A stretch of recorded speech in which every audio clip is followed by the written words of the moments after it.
School থেকে এসে খাবার খেয়ে সোজা ঘুম। অথচ আজকে আমি নিজের জন্য নিজে খাবার রান্না করছি।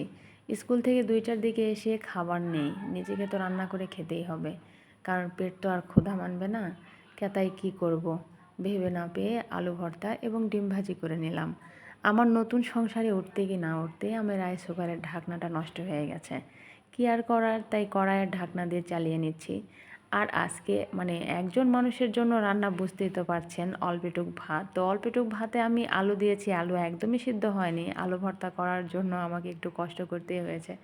সঙ্গে ডিম ভাজিটা করে নিলাম আর তার সাথে শুকনা মরিচ ভাজি।